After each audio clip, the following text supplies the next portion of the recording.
इस तरह से जनता को फ्री में मिलने वाली सुविधाओं का विरोध किया जा रहा है। इससे एक मन में शक पैदा होता है कि क्या केंद्र सरकार की आर्थिक हालत बहुत ज़्यादा कहीं खराब तो नहीं हो गई है। पेंशन का पैसा हम नहीं दे पा रहे हैं, सैनिकों को पेंशन देके हम एहसान नहीं करते, सैनिक हमारे ऊपर एहसान करते हैं। जब कर्मचारियों को जो हर बार बढ़ाया जाता था, वेतन आयोग बिठाया जाता था, वो भी नहीं बिठा रहे। मनरेगा, देश के गरीब से गरीब आदमी जिसके घर में कुछ भी नहीं होता, उस व्यक्ति को सरकार साल में 100 दिन की दिहाड़ी का पैसा देती है। 100 दिन का काम देती है और फिर 100 दिन का पैसा देती है दिहाड़ी के हिसाब से। केंद्र सरकार कह रही है हमारे पास वो पैसा भी नहीं है देने के लिए। पिछले साल के मुकाबले इस साल उस पैसे में 25% की कटौती कर दी गई है।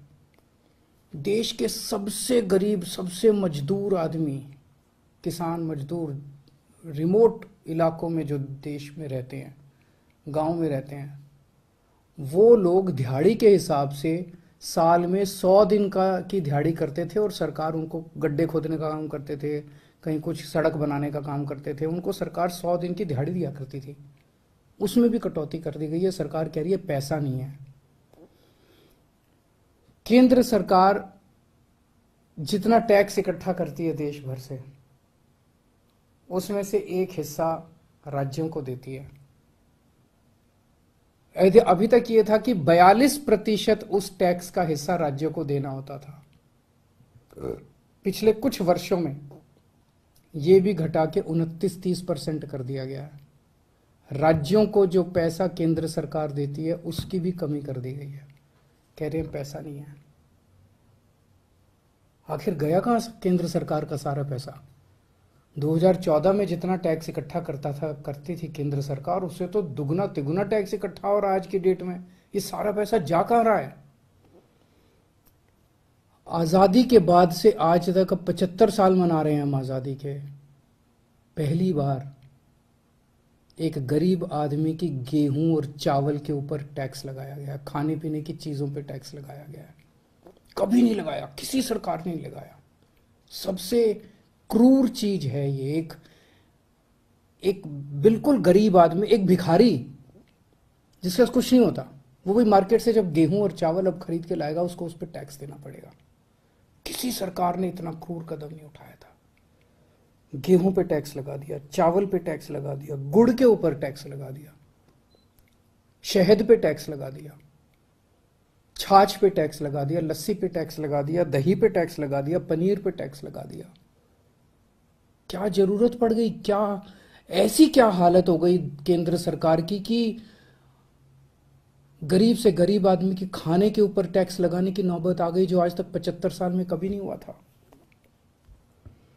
और केंद्र सरकार ने पेट्रोल और डीजल के ऊपर इतना टैक्स लगा रखा है, हर रोज बताते हैं 1000 करोड़ रुपए का, 1000 करोड़ रुपए की पेट्रोल और डीजल से टैक्स पे आमदनी होती है। साल में लगभग 3.5 लाख करोड़ रुपए की आमदनी होती है केंद्र सरकार की पेट्रोल और डीजल पे जो टैक्स लगा रखा है।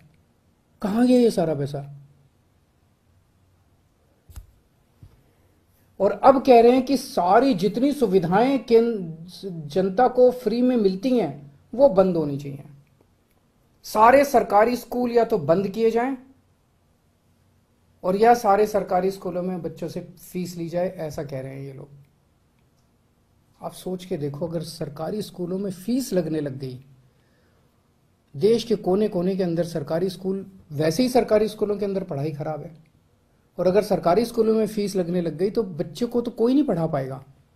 आधे से ज्यादा बच्चे इस देश के अनपढ़ रह जाएंगे। देश आगे कैसे बढ़ेगा?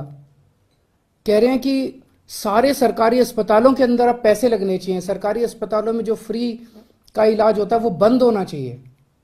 सरकारी स्कूलों से मेरे को याद आया कि कई राज्य सरकारों ने अब सरकारी स्कूलों में फीस लगा भी दी है। मैंने मीडिया में खबरें पढ़ी हैं कि एक राज्य के अंदर 120 रुपए महीना फीस लगा दी है, एक राज्य के अंदर 500 रुपए महीना फीस लगा दी है। कहां से लाएगा एक गरीब आदमी 500 रुपए महीना अपने बच्चों को पढ़ाने के लिए? अब ये सारे देश के अंदर सरकारी अस्पतालों के अंदर कह रहे हैं कि फीस सरकारी अस्पतालों में बिना पैसे दिए इलाज नहीं होगा।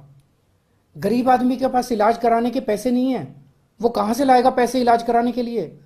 और जिसके पास पैसे नहीं है उसका इलाज नहीं होगा, मर जाएंगे गरीब लोग इस देश के।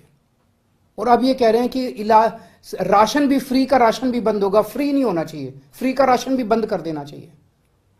75 साल तक जितनी केंद्र सरकारें आई किसी को ऐसा घाटा नहीं हुआ। इनमें जितने के कर्जे माफ किए, कई इनके दोस्त हैं।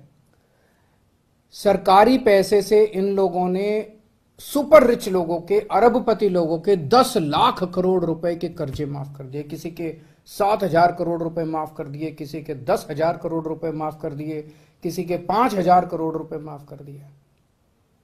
क्यों? अगर ये कर्जे माफ नहीं किए जाते, इतने करोड़ों करोड़ों हजारों लाखों करोड़ रुपए के अगर कर्जे माफ नहीं किए जाते, तो इनको खाने पीने की चीजों के ऊपर टैक्स लगाने की जरूरत नहीं पड़ती। अगर ये लाखों करोड़ों रुपए के कर्जे माफ नहीं किए जाते, तो आज इनके पास सेना के जवानों की पेंशन देने के लिए पैसे की कमी नहीं पड़ती। अगर इनको ये लाखों करोड़ रुपए के कर्जे नहीं दिए जाते, तो इस तरह की देश की हालत नहीं होती।